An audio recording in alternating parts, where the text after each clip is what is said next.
Start. આજે 18 તારીખ અને બીજો મહિનો 18 ફેબ્રુઆરી વર્લ્ડ એનિમિયા ડે તરીકે ઉજવાય છે એટલે રાષ્ટ્રીય એનિમિયા દિવસ. એનિમિયા એટલે પાંડુરોગ. પાંડુરોગમાં ખબર નહીં પડતી હોય તમને.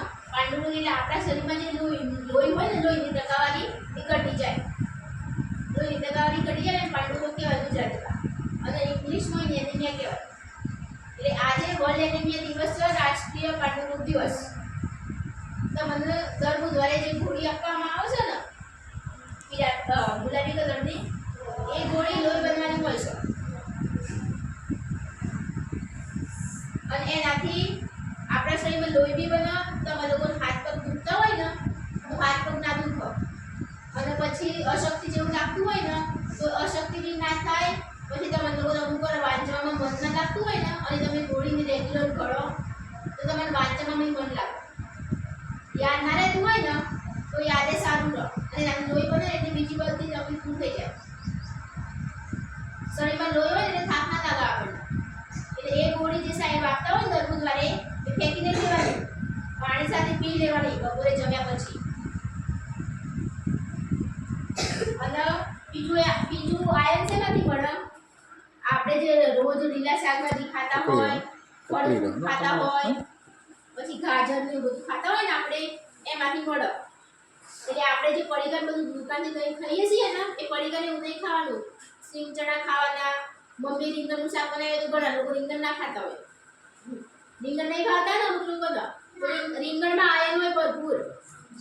એમાંથી લોહી બને. રીંગણમાંથી આયર્ન મળે. એટલે રીંગણનું શાક એ ખાવાનું. બધી શાકભાજી ખાવાની. અમુક લોકો નહીં ભાવતું હોતું એટલે પછી પડીકા નહીં ખાઈ. પડીકા નહીં ખાવાના. પડીકાથી પેટના નવા રોગો થાય બીજા બધા. અને ઘરનું ચોખ્ખું ખાઈએ ને તો તાકાત બી આવે, શક્તિ બી આવે અને થાક બી ના લાગે. એટલે સાહેબ જે બુધવારે ગોળી આપું છું ને એ ગોળી લઈ લેવાની રેગ્યુલર. જો ભાઈ મેં વાત કરી, આજે વર્લ્ડ એનિમિયા ડે છે. એટલે એવું કહેવાય કે લોહીની ટકાવારી આપણી ઓછી હોય કે ઓછી હોવી જોઈએ નહીં. આપણા ભારતની અંદર ઘણી બધી છોકરીઓને 100 થી 80 છોકરીઓનો લોહી ઓછું હોય. એટલે લોહી ઓછું એટલે શું થાય? પહેલું તો યાદ ના આવે, બીજું વારંવાર થાક લાગે, ત્રીજી વસ્તુ અશક્તિ આવી જાય, ચોથી વસ્તુ સ્વભાવ ચીડિયો થઈ જાય. શું થઈ જાય? પાંચમી વસ્તુ રાતે ઊંઘ ના આવે. રાતે શું થાય? ઊંઘ ના આવે તમારે. પછી શરીર માયકાંગલું રહે. તમારું શરીર ગમે તેટલું કહો, શરીર તમારે સરખું થાય નહીં. ઓછું હોય ને ઈના ચેડી જોઈને પીડી હશે. પછી આ નખ હોય ને નખ આપણા નખ એ બી થોડા પેલા હોય એટલે લોહી ઓછું હોય ને.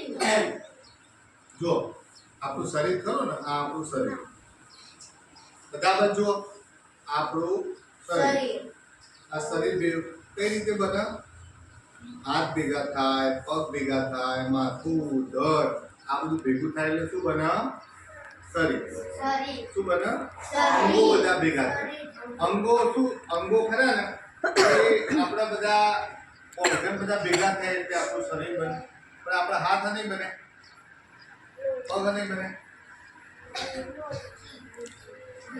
હાથ, પગ એ બધું નહીં બની.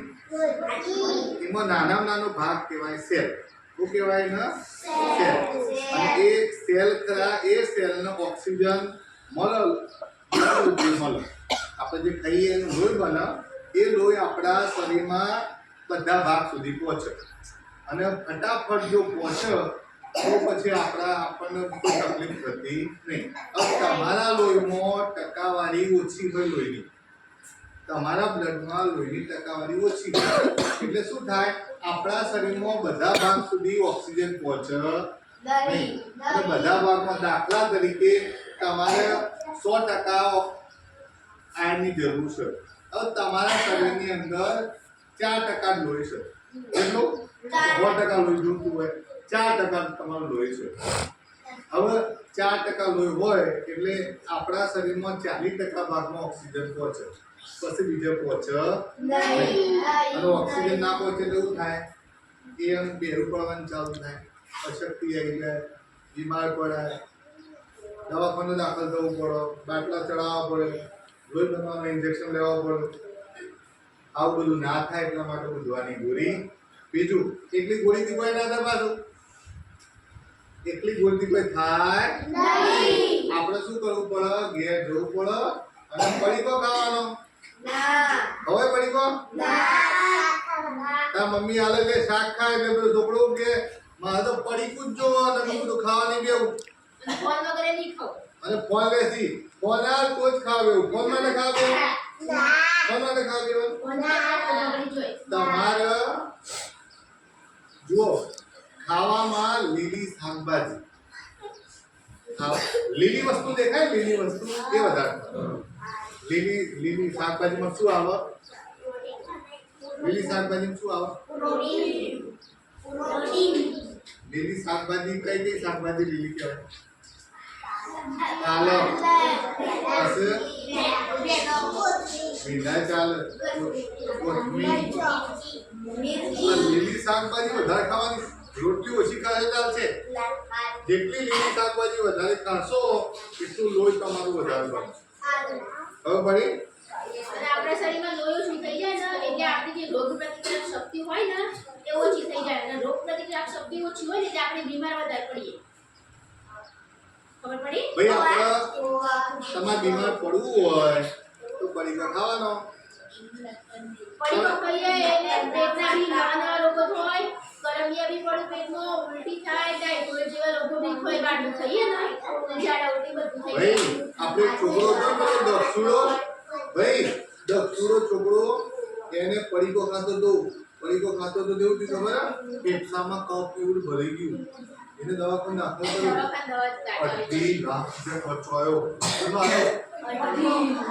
મમ્મીના દાગીના વેચવા પડે. બોલો તમારે સારું કહેવાય? નાનું હોય અને પેલી નળી નાખી દી હોય દીવા માટે કોણ પાડી તું અને આમાં નળી નાખી ખવાતું જ નથી.